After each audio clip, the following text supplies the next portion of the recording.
جريمة هزت محافظة الغربية. زوج ينهي حياة زوجته الحامل ويدفنها في حظيرة المواشي، وبلاغ للنائب العام، والأهالي تناشد بالقصاص العاجل. إليكم التفاصيل. شهدت قرية بلتاج بدائرة مركز كتور بمحافظة الغربية جريمة بشعة لأول مرة. راحت ضحيتها مدرسة، حيث أقدم زوجها على التخلص منها بخطة شيطانية وهي حامل، ودفن جثمانها في حظيرة المواشي أعزكم الله. وتمكنت الأجهزة الأمنية بمحافظة الغربية تحت إشراف اللواء ياسر عبد الحميد مدير المباحث الجنائية بمحافظة الغربية في كشف غموض الواقعة بعد ورود بلاغ عن تغيبها لأيام عدة منذ عيد الفطر وسرقة مصوغتها الذهبية، ليتبين أن زوجها حبسها داخل المنزل منذ عيد الفطر، وكمم وجهها وقام بتوثيق يديها بالحبال والجناذير دون طعام أو شراب، قبل أن يقرر أن يدفنها حية والإبلاغ عن اختفائها.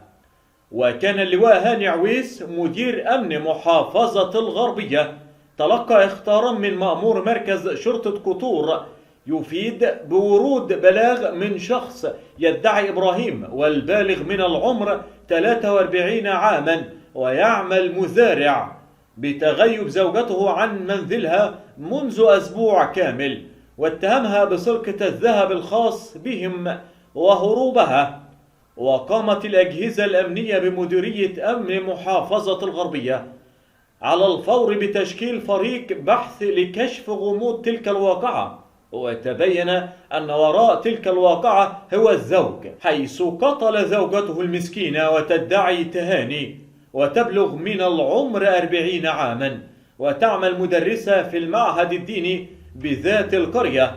وتبين من المعاينة الأولية قيام المتهم بقتل زوجته وهي الحامل بعد أن خنقها ووثق يديها وتكميم وجهها ودفنها في حظيرة المواشي.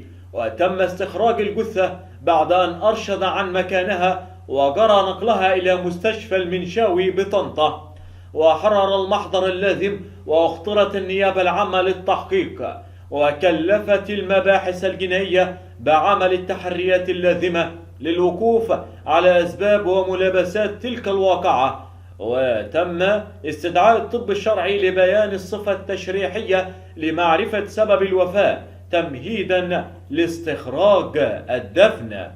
وشيع أهالي قرية بلتاج بدائرة مركز كتور جثمان ربة المنزل تدعي كما قلنا تهاني الجنيدي إلى مثواها الأخير، التي لقيت مصرعها على يد زوجها عديم الرحمة وهي حامل، ودفنها في حظيرة المواشي، والتي تعمل معلمة قرآن بإحدى المعاهد الأزهرية الدينية في القرية نفسها، وذلك عقب صلاة الجنازة عليها في مسجد القرية بعد استلام الجثمان من مشرحة مستشفى المنشاوي العام بطنطا.